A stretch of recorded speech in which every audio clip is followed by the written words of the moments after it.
sekolah Kolong Pelangi? Saya seorang guru dan itu saya tidak digaji.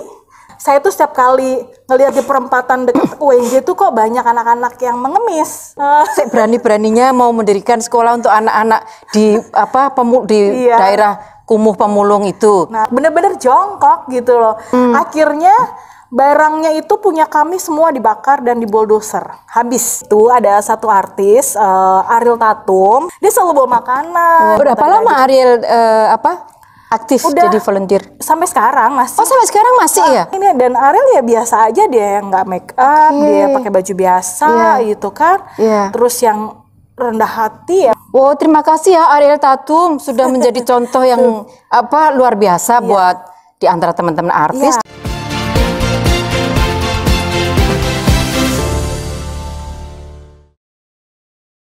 Oke, jadi tadi mulai dari 6, 5, 10 lalu anak-anak manggil-manggil. Terus akhirnya butuh berapa hari, berapa bulan untuk sampai pada launchingnya? 1 tahun. Oh, oke. 1 tahun. Jadi membuat komunitas itu selain ada niat, modal sih nomor sekian ya. Tapi kita harus juga terjun langsung dulu nih Mbak, sebelum kita bener nggak ya, meyakinkan diri bahwa hal itu baik untuk lingkungan dan sekitar gitu. Jadi aku butuh kurang lebih 1 tahun untuk aku bergumul dengan mereka gitu. Jadi 1 tahun itu menimbang-nimbang lanjut atau tidak, apakah ini betul punya dampak yang baik atau ini jangan hanya egoku saja gitu ya. Atau lagi tren-tren aja ya kan, yang cuman 6 bulan, setahun habis itu nggak ada lagi. Aku nggak mau yang kayak begitu gitu. Ya akhirnya mulai dari 2009 kan itu, kemudian 2010 bulan Mei baru kita gelontorin gitu. Kita woro-woro lah gitu ya. Bahwa ini waktu itu ada komunitas namanya Care for Education, terus ininya Sekolah Kolong Pelangi. Nah, Sekolah Kolong Pelangi itu ternyata kalau di googling itu banyak sekali Mbak namanya. Sebentar, itu sebabnya kemudian namanya ganti ya? Oke, tapi waktu itu memberi nama Sekolah Kolong Pelangi. Mengapa namanya Kolong Pelangi? Ya, karena jadi waktu aku dikasih satu kesempatan di pos keamanan itu berjalan kurang lebih hampir 1 tahun. Lalu setelah itu namanya juga tanah merah ya, tanah ilegal. Jadi semua mengakui yang satu mengakui punya ini si A si B gitu. Akhirnya barangnya itu punya kami semua dibakar dan diboldoser. Habis. Itu setelah berapa tahun? 1 tahun.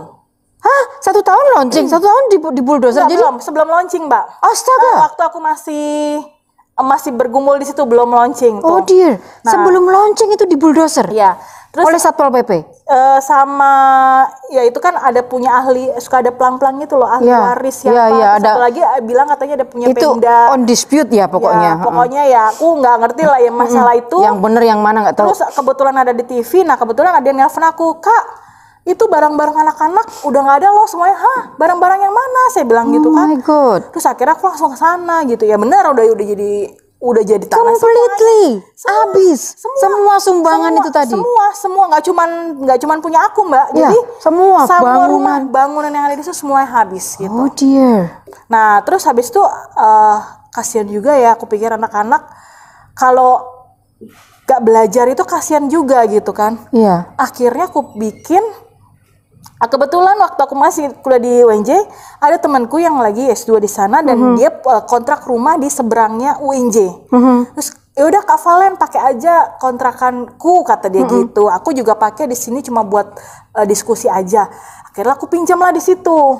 Waktu itu sudah terkumpul 100 lebih anak-anak yang 160. Ikut. Wow, 160 iya. Itu.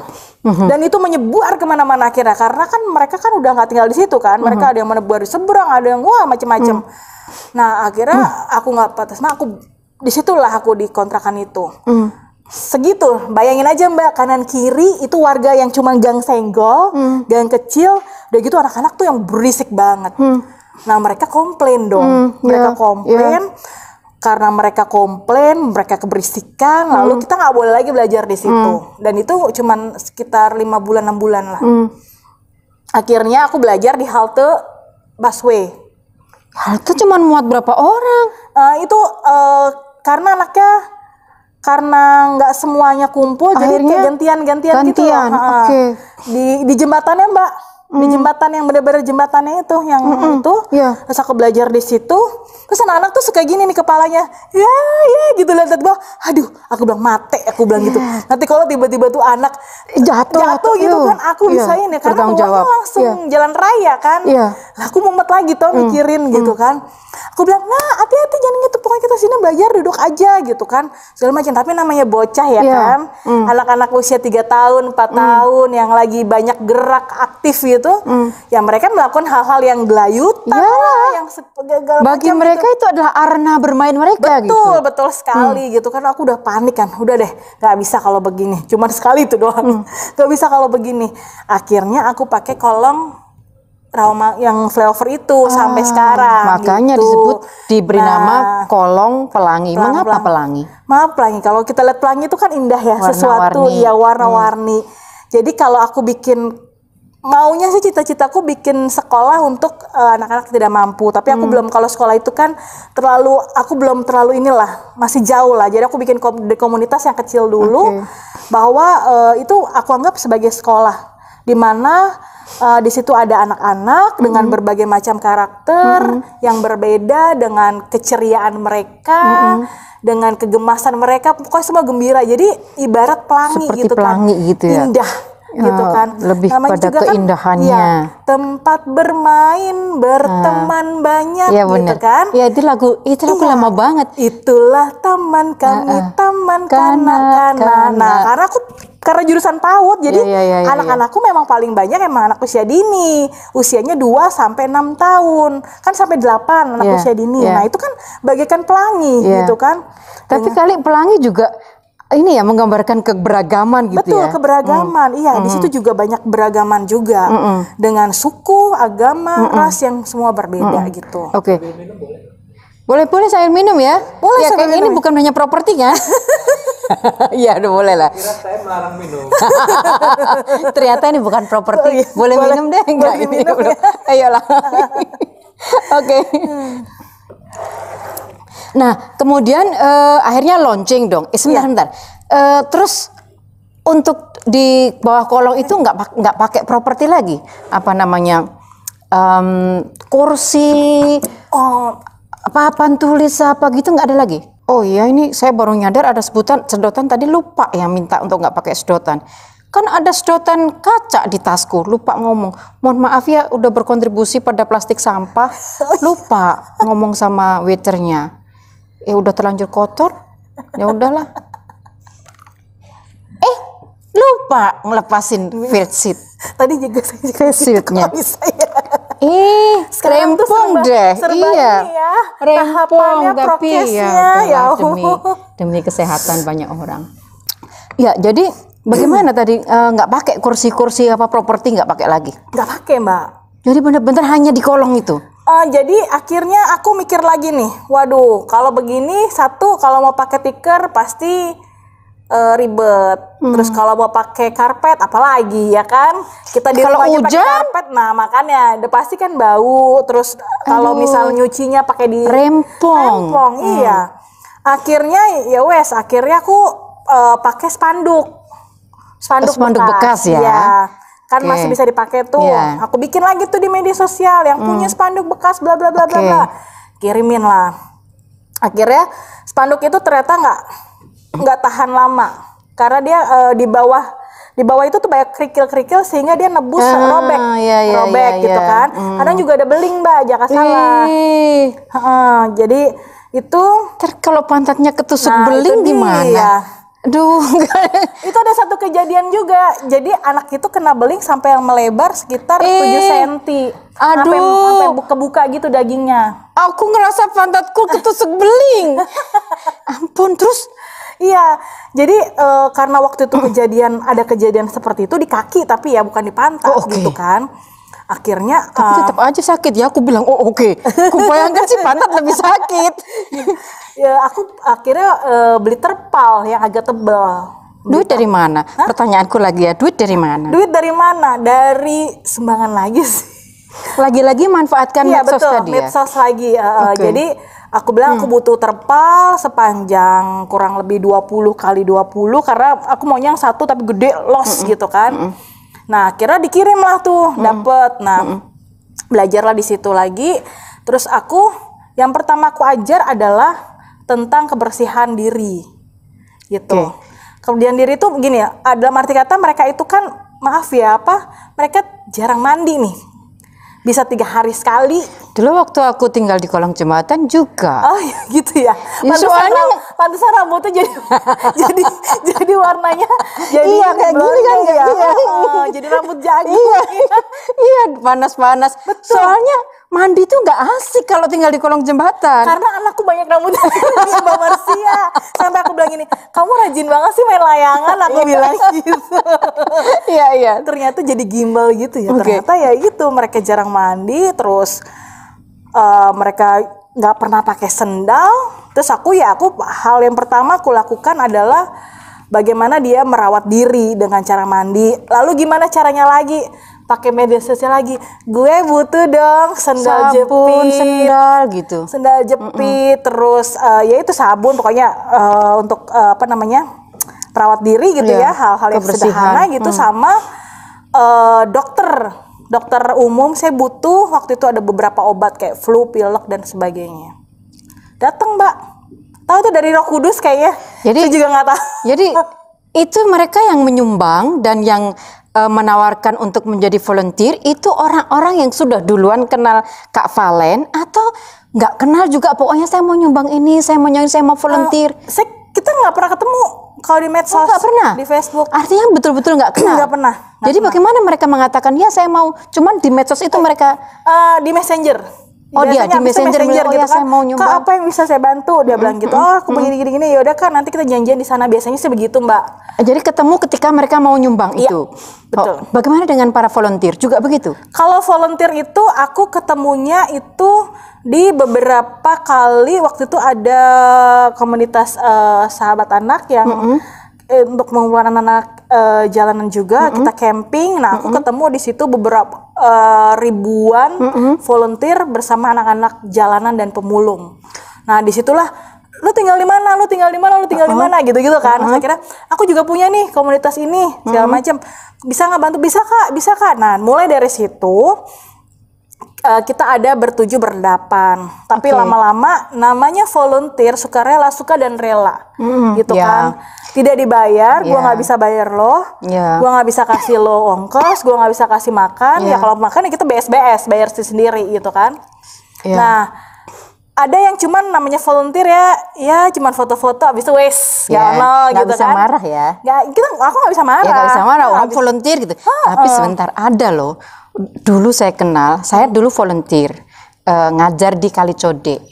Nggak lama sih sama almarhum Romo Mangun ya. Tapi jangan salah ya, terlambat 5 menit Romo akan bilang, jangan kira karena kalian volunteer ngajar orang miskin, maka boleh datang seenaknya. Gitu loh. Dulu saya sempat sakit hati sama Romo Mangun. Tapi kemudian saya ngerti betul bahwa yang namanya komitmen itu bukan soal dibayar dan tidak. Bahwa memberi diri itu ya 100% gitu. Karena itu pengorbanan. Iya, kan? Jadi itu bentuk pengorbanan, bentuk rasa peduli, empati, gitu kan. Walaupun sakit hati waktu itu ya, tapi saya berterima kasih kepada almarhum Romo Mangun yang mengajari saya kedisiplinan. Tapi juga, saya bisa ngerti posisi Kakak Valen ya. Kalau saya pada posisi Kakak Valen, saya kira saya juga nggak bisa seperti Romo Mangun. Jangan mentang-mentang volunteer ya, nggak datang cuman foto untuk Instagram. Saya kira saya juga nggak akan bisa tegas kali ya. Karena karena Mbak tahu sendiri anak-anak zaman sekarang kan ya, yang mereka volunteernya masih kuliah, yang mereka ini ya. Buat aku, dirimu lo datang ke sini, lo lihat deh sekarang kayak begini. Kalau lo profesi apapun, lo bisa ngajak teman-teman yang lain untuk kontribusi apa. Misalnya nggak bisa sumbang dengan waktu atau apa, tapi secara finansial mereka berlebihan, mereka boleh gitu kan. Gitu. Akhirnya lama-kelamaan kalau begini terus, aku bilang sama temenku, kayaknya kita mesti bikin syarat deh gitu kan. Minimal berapa kali pertemuan. Oke, akhirnya gitu ya. Minimal berapa kali pertemuan. Kalau dilanggar? Kenapa? Kalau dilanggar? Dengan alasan yang mungkin sakit atau apa ya it's okay lah. Bisa ngerti. Aku juga nggak bisa ini banget kan ya, kayak kaku-kaku banget gitu kan.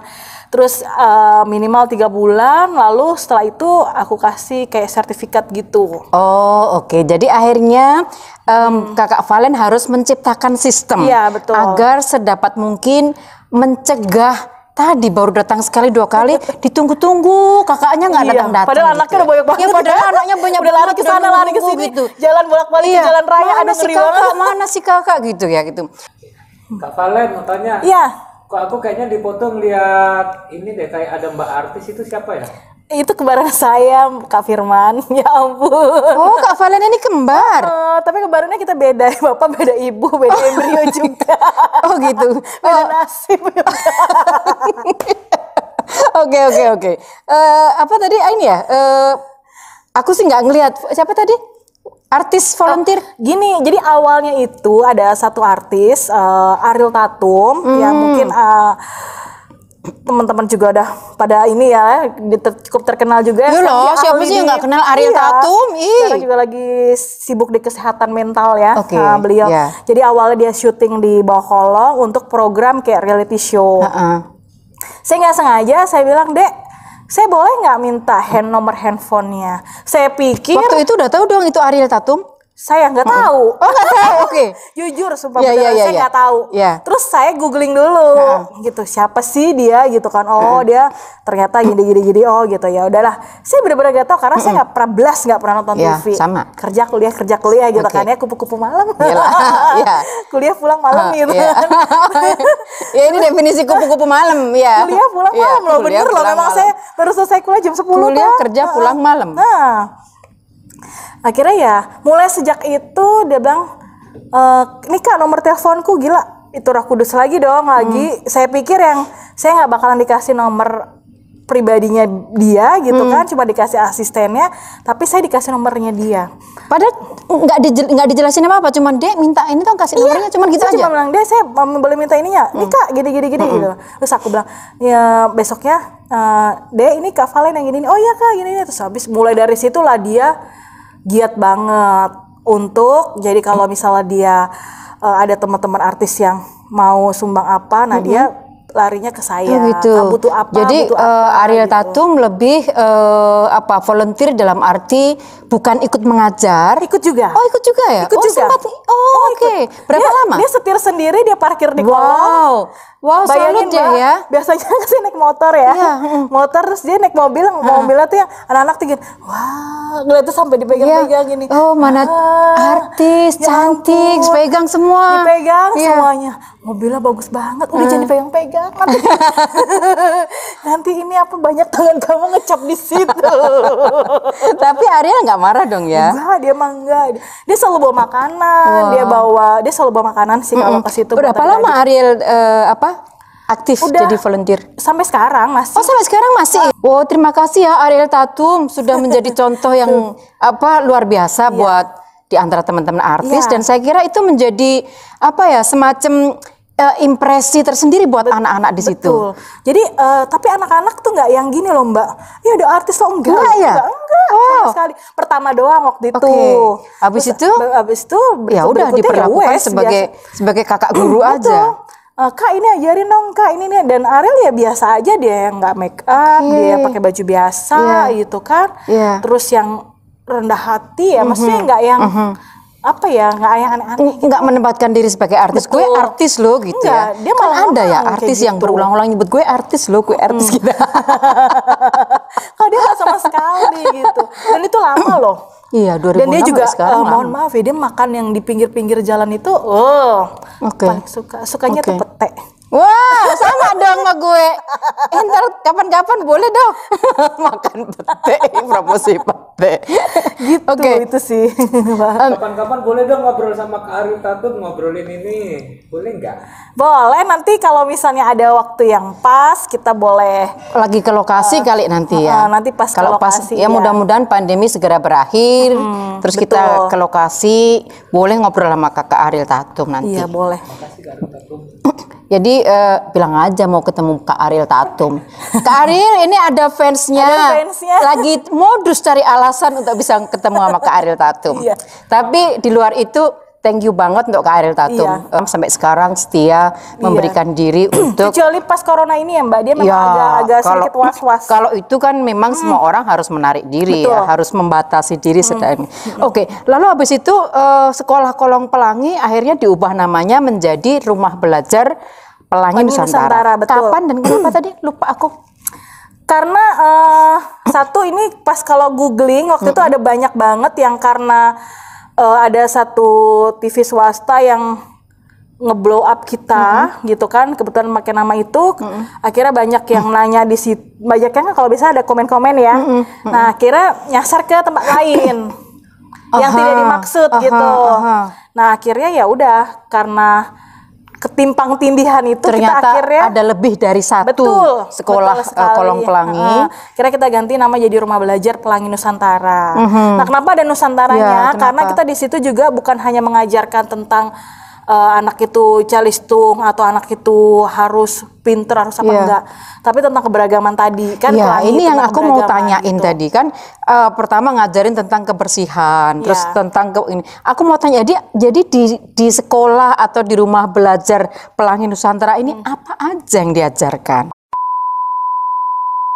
Menyenangkan Kak, luar biasa. Kita nggak jadi berubah agama juga kok dengan mengunjungi rumah ibadah gitu kan.